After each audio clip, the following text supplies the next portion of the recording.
Welcome to Jazz Piano Daily number 130, and I am excited to share this series with you of this next 10 lessons. I'm going to show you how easy it is to be able to play from Fakebooks using the material that we've already covered in Jazz Piano Daily. All right, so let's dig right in. So what we're going to be using is this Matt Dennis Earl Brent tune, Angel Eyes. It's a great standard. It's a great tune to play over. It kind of has this nice kind of minery blues feel. And we'll get into some of those fills and stuff like that as well as part of this series of 10. But it's a great tune to know. Definitely you want to have it in your repertoire. And what you would normally see when you look at a Fakebook is this, right? It's just, you got your chords and you got your melody here, and you would play chords along with the melody, right? But you need to figure out what you do in the left hand.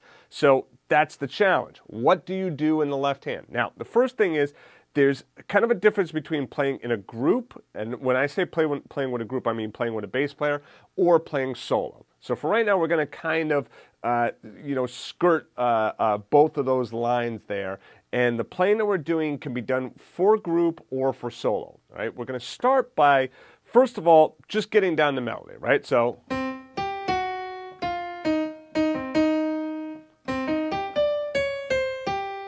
Right, so you want to make sure that you pay attention to this just real quick, your clef, your key signature, your time signature, all of that stuff before you start reading. So make sure you take a quick peek at all of that. And then the rest of this pretty much just follows through. So you're going to get it when we get into the shells and stuff, right? So the first step I would suggest, always go through and just play the melody one time. Then the next step, all right, and I'm just blasting through this quick because I really want to get to the meat of it, but the next step I would normally say play the root of the chords, all right? So the root of the chord of C minor is C, so you play a C down here. For the D minor 7 flat 5, you play a D. For the G over here, you play a G. For the C, you play a C. For here, you play a flat, all right? So then you do this.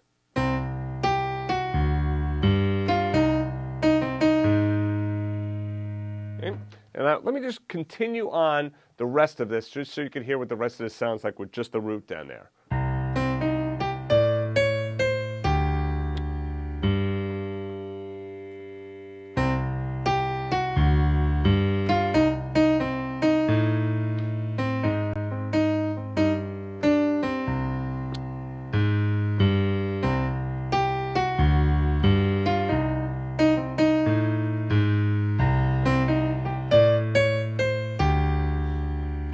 You can hear that even playing just the roots like that sounds pretty good. It doesn't sound all that bad. All right, but what we really want to get to is into these a little bit thicker shell voicings. If you need some help with the shell voicings, I wrote this note in here for you at the bottom of sheet music. Just go see JPD number 21. All right, so now the typical shell voicings that we've talked about before are just the root in the 7th or the root in the 3rd. So for C minor, that would be root 7 or root 3rds, okay? Typically when playing the root 3rd, you probably stick your thumb and 2nd finger, or maybe thumb and middle finger. You're usually not gonna play like middle finger and pinky, all right? So you would normally be doing this. The idea is so that you can easily move to the next chord. You'll see that we'll actually put a root 3rd in there, and I'll show you the fingering when we get to it. So this first chord that we're gonna play is a root 3-7 chord. So this is C minor 7. I'm playing the root, the 3rd, and the 7th of the chord. And if I play the melody with that, yeah, so not bad. Now I go to my D minor 7 flat 5. I just play the root and the 3rd there. It's kind of a funny chord here for this D minor 7 flat 5. You could really kind of play it as like a D7 alternate and whatnot, but in the sheet music, I'm putting it as the D minor 7 flat 5 because that's what you might see in the real book. All right, so I play the root and the 3rd. Now when I play this, just like, right, it doesn't sound all that great, but when I play it in time, you'll see it doesn't sound that bad. All right, so then the next chord is the G augmented 7th chord, or the G plus 7. Remember yesterday and the day before, we were going through how to easily find those chord symbols? This is why we did it. That way you should know that that plus symbol now means that it's an augmented chord. Let's take a real quick look at this. Remember, plus 7, augmented 7th, so it's a C plus 7 chord. Right? And the 7th is down a whole step. And an augmented 7th chord, if we go back to this is 1, 3, sharp 5, flat 7. All right, so my G7. And then I go to the root of C minor. I'm sorry, root 3rd, I should say. And on the A flat 7, I play root 3, 7. So now let me just play it, and so you can hear what that whole line sounds like. 1, 2, 3, 4. Oh, you know what? I forgot too. I put in the root 3, 7 for the G, right? So I'm going to play the root 3, 7 here.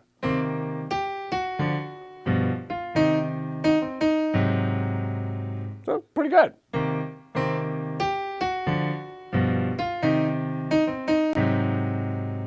All right, moving on. C minor 7, root 3, 7. Now on the minor 7 flat 5, I like playing rather than the root 3, 7, I like the root flat 5 in flat 7. Because it gives you that flat 5 in there, rather than playing root 3, 7, which could sound like just a plain old minor, you know, whereas when I put the flat 5 in there, I know it's a minor 7 flat 5 chord. And then on the D minor, and then rather than just playing the root 3rd as a half note, I play it as 2 core notes, just to get a little bit of motion in the left hand. And now here on the G augmented 7th chord, right here, see what I'm doing? I'm playing the G, the D sharp, which is the sharp 5, and the F, which is my flatted 7th. Okay, let's move on. Then we go back to C minor, D, G, C, A minor 7 flat 5, A flat 7, G7, C minor, and then root 3, 7, root 3, 7 for A7, and then G7. All right, so you should be able to pick out and be able to figure out how to play it from there. But let's kind of talk about, well, why am I choosing root 3? Why am I choosing root 7? Why am I choosing root 3, 7? First of all, I could do any of them, right? But let's focus first of all on the root 3. The root 3, you'll notice that I choose least because it's a very thin sounding chord, right? It's very small. It's just, you know, a 3rd, okay, major 3rd or minor 3rd, and it's a very small chord, whereas the 7th kind of gets a little bit more space and gets a little bit more of the overtones of the piano, all right? So I kind of like playing that root 7 or the root 3, 7. Adding the 3rd and the 7th really gives you a lot more oomph. At this point, you might say, well, why don't I just play my block chord? Well, we don't want to play the block chord or the 7th chord, the full 7th chord with the 5th in there, for 2 reasons. Number 1, the 5th is unnecessary. It really doesn't add much to that chord. The major, minor, and dominant, that 5th does not change. Watch. Minor, major, minor, dominant. See how that 5th did not change at all? All right, so it really doesn't add much. And then also we want to keep that open because as we start to add in and then do some other types of voicings, we might want to have that space in there. All right, so anyway, getting back to this, I don't do the root 3 as much because it's a little bit thinner of a sound. I like the root 7, I like the root 3, 7. With that in mind, why would I choose root 3 over one of these others? The only time I typically choose root 3 is when it works out easier fingering-wise, right? So, and when I say fingering, I also mean like moving around the keyboard, right? So if we take a look at just this first measure here, the C minor 7, right? Let's say I went up to D minor. I don't then want to have to come down here and play these 3 notes because it's too easy to hit a wrong note here, right? I'm picking up, I'm lifting up, and I got nothing on the keyboard to kind of give me an idea of where I am. Whereas when I do this, and I'm going to go to the D minor, see how my middle finger is like just sliding on that E flat, and I can get right down to that D, and then the thumb is staying right there for the G7. So notice how I'm able to stay, I know this sounds a little bit silly, but I'm able to stay more connected to the keyboard, right? I got a hand on there. And you could feel that when you come down to that D minor, right? You could feel that E flat. You can just kind of slide your finger down. I'm kind of making it a little bit obvious now, right? And then what did I do? I didn't come all the way back up and go to C minor. No, instead I went to C minor right here. Okay, it's closer to the G, and then went to my A flat 7. Then I'll come back up to C minor. Why do I come back to the C minor with the root 3/7? Well, take a look. From the A flat over here, when I come up, see how I could keep that the G flat right there, the 7th, and I am right there for my C minor.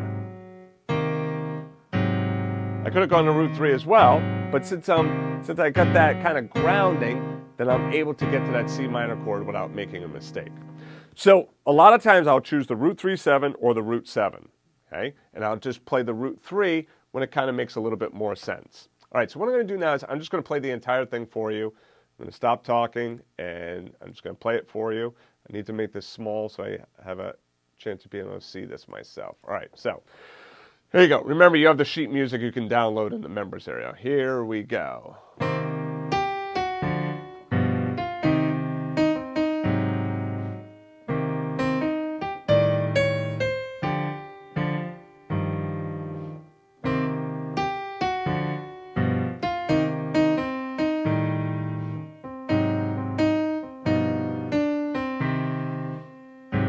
Repeat it.